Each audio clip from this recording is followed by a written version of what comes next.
Ramakrishnapur railway fly over bridge ను MP గడ్డం Vamsi Krishna, MLA Vivek Venkataswamy, జిల్లా కలెక్టర్ కుమార్ దీపక్లు ప్రారంభించారు. అనంతరం ఏర్పాటు చేసిన సమావేశంలో వారు పాల్గొని పలు విషయాలను వెల్లడించారు. అదేవిధంగా రామకృష్ణాపూర్ ప్రజల చిరకాల స్వప్నమైన రైల్వే ఫ్లైఓవర్ బ్రిడ్జ్ ను ప్రారంభించుకోవడం ఎంతో సంతోషంగా ఉందని వారు పేర్కొన్నారు. అలానే ఎన్నికల సమయంలో ప్రజలకు ఇచ్చిన ప్రతి హామీని కాంగ్రెస్ ప్రభుత్వం నెరవేరుస్తుందనడానికి నిదర్శనం ఈ యొక్క ప్రారంభోత్సవమని వారు పేర్కొన్నారు.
చూస్తే ఆ బర్నింగ్ ఇష్యూ అప్పుడు ఏముండేదంటే 10 సంవత్సరాల క్రితము వివేక్ గారు ఎంపీ ఉన్నప్పుడు వారు ఏదైతే శాంక్షన్ చేయించిందో కేవలం నిర్లక్ష్యం వల్ల ఆ ప్రాజెక్ట్ని ముందుకు తీసుకోకపోవడం అన్న విషయం నాకు ఆడ లోకల్ స్థానికులు కూడా చెప్పడం జరిగింది. ఈ కన్స్ట్రక్షన్ అనేది 10 సంవత్సరాల నుంచి నడుస్తున్నది. ఇక్కడ మా బస్సు చాలా బాధపడ్డారు.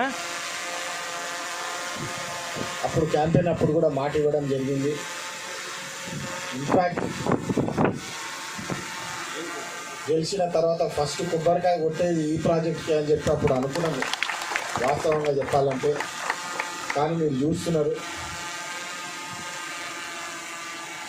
వారానికి నెలకి ఫాలోఅప్ చేసి ఇంకొన్ని ల్యాండ్ ఇష్యూస్ ఉండే, అప్పటికి కూడా కొన్ని క్లియరెన్స్ ఇష్యూస్ ఉండే, అన్నీ దగ్గరుండి పర్సనల్ ఫాలోఅప్ వివేక్ గారు ఫాలోఅప్ చూసినారు మీరు అందరూ. మధ్యలో నేను కూడా వచ్చి ఇక్కడ అధికారులను కనుక్కోవడం జరిగింది, ఏమైందని చెప్పి. ఇక్కడ కాంట్రాక్టర్ గారు కూడా ఉన్నారు, వారితో కూడా చాలాసార్లు ముచ్చట్లు పెట్టి ఏంది ఇది, ఎందుకు ఇట్లా అవుతుంది, ఎట్లా ముందుకు తీసుకుపోవాలని చెప్పి ఒక ప్రజాసేవ, ప్రజా కార్యక్రమము, ఒక మంచి కార్యక్రమం అది. ఈ రైల్వే బ్రిడ్జ్ ఏదైతే వస్తే మోస్ట్ ఇంపార్టెంట్ కన్వీనియన్స్ కాకుండా ఫస్ట్ ప్రాణాలు కోల్పోకుండా ఉంటుంది. ప్రాణాల కోసమన్నా మనం ఈ ప్రాజెక్టు తొందరగా ఖతం చేయాలని చెప్పి ఒక కంకణం కట్టుకొని ఈరోజు ఈ ఓపెనింగ్ ఫంక్షన్కి వచ్చినందుకు నాకు చాలా ఆనందంగా ఉన్నది. అందరికీ శుభాకాంక్షలు. కేతన్పల్లి ప్రజలందరికీ నా ఆర్థిక శుభాకాంక్షలు. కొన్ని ముఖ్యమైన విషయాలు చెప్పాలా, ఇప్పుడే చెప్తుండే పార్లమెంట్లో ఇష్యూస్ రేజ్ చేస్తున్నామని చెప్పి.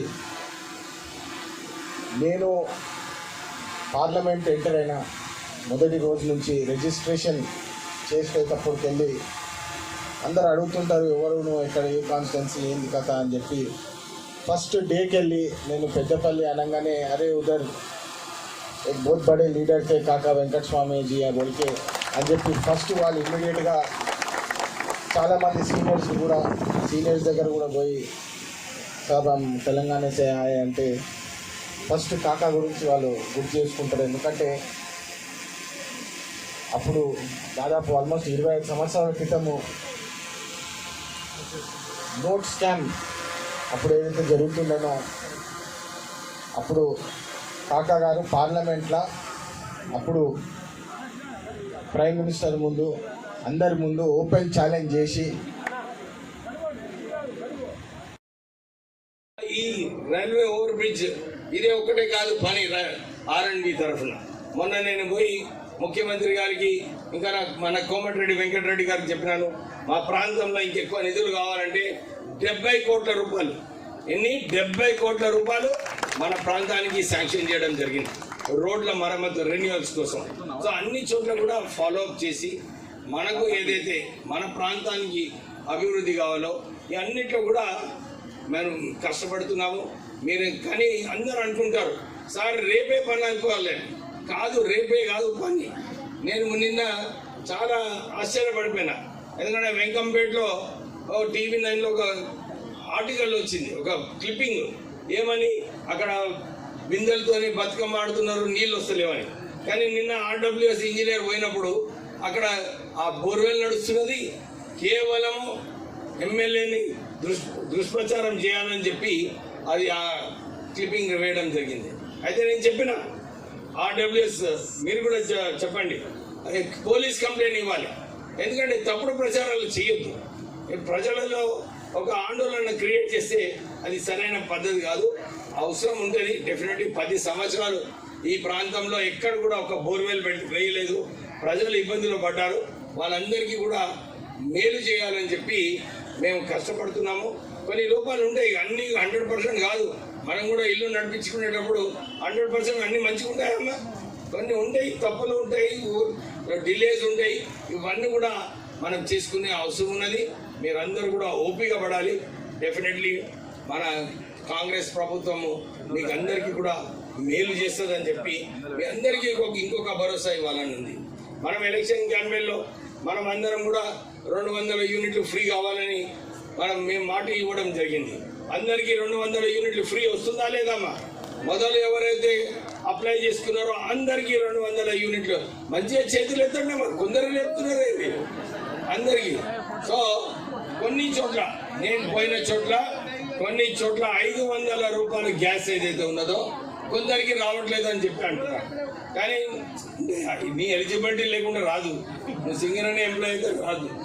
చెప్తాను ఇప్పుడు మన కలెక్టర్ గారికి ఇప్పుడే చెప్పినాను, ఈ 500 రూపాయల గ్యాస్ కూర్చోయిస్తాను, అడిగిన వాళ్ళకు కండువా వేసుకున్నాం కూర్చో ఇస్తాను, కూర్చో.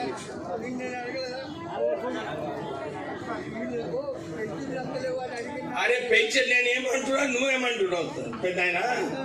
పెన్షన్ల గురించి కలెక్టర్ గారు ఎప్పుడో ఏం చెప్పారు, ఈ మంత్ ఆఖరి నుంచి అందరికీ కూడా కార్డులు వస్తాయి, ఓపిక పడాలి. ఎందుకంటే మీ ఆవేదన నాకు తెలుసు.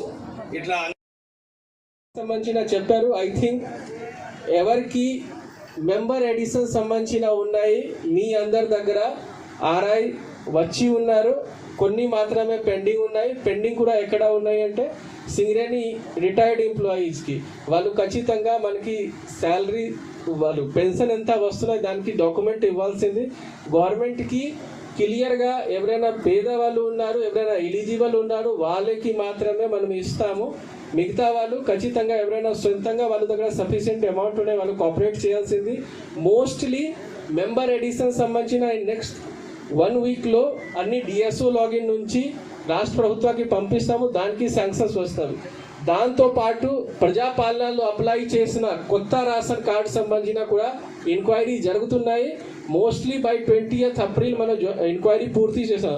మళ్ళీ చెప్తున్నాను, కొంతమంది ఏం చేస్తున్నారు, ఆల్రెడీ రేషన్ కార్డులో ఒకటి పేరు ఉంది, మళ్ళీ కొత్త రేషన్ కార్డుకి అప్లై చేస్తున్నారు. అట్లా వాళ్ళకి సిస్టమ్ నుంచి ఆటోమేటిక్గా రిజెక్ట్ అవుతుంది. మీరు తహసీల్దార్ దగ్గర నుంచి పాత పేరు తీసేసి కొత్తకి అప్లై చేశారు అంటే పాత పేరు డిలీట్ అయిపోయిన తర్వాతే కొత్త పేరు యాడ్ అవుతుంది. ఆధార్ నుంచి లింక్డ్ ఉన్నాయి, ఒక పర్సన్కి 2 రేషన్ కార్డు రావు. సో అందరికి already concern MPDO, municipal commissioner enquiry చేస్తున్నారు, చెప్తున్నారు ఎవరు ఎలిజిబుల్ ఉన్నారు will give them ration card soon. అంటే మన లెవెల్లో ఎంక్వైరీ చేయడానికి ఐ థింక్ 20 to 22 April వరకు ఎంక్వైరీ అవుతుంది. దాని తర్వాత ఇష్యూ అవుతుంది రేషన్ కార్డ్.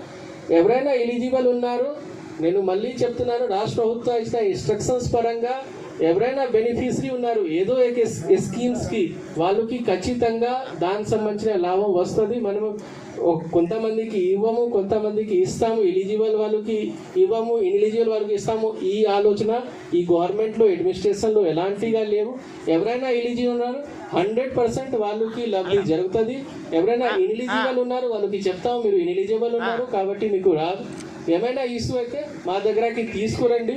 ఆల్రెడీ మండల్ లెవెల్లో కూడా టీమ్ ఫామ్ చేసాము, like tahsildar and municipal commissioner and police వాళ్ళు, రెవెన్యూ ఇష్యూ ఇట్లా సార్ట్ అవుట్ చేసాం. సేమ్గా మండల్ లెవెల్ అండ్ మున్సిపాలిటీ లెవెల్లో కూడా టీమ్ ఫామ్ చేసి ఉన్నాము. అందరు MPDO and mandal special officer and municipal commissioner. ఏమైనా ఇష్యూ అయితే అక్కడ తీసుకురండి. అన్ని గ్రీవాన్సెస్కి ఇప్పుడు పర్సనల్గా సీఎం గారు లెవెల్లో మానిటరింగ్ జరుగుతున్నాయి. నిన్న మీ అందరూ పత్రిక కూడా చూశారు. మీ గ్రీవాన్స్కి ఖచ్చితంగా సార్ట్ అవుట్ చేస్తాము. ఏమైనా మనకి మీ ఎలిజిబుల్ ఉన్నారు అంటే 100% వస్తుంది.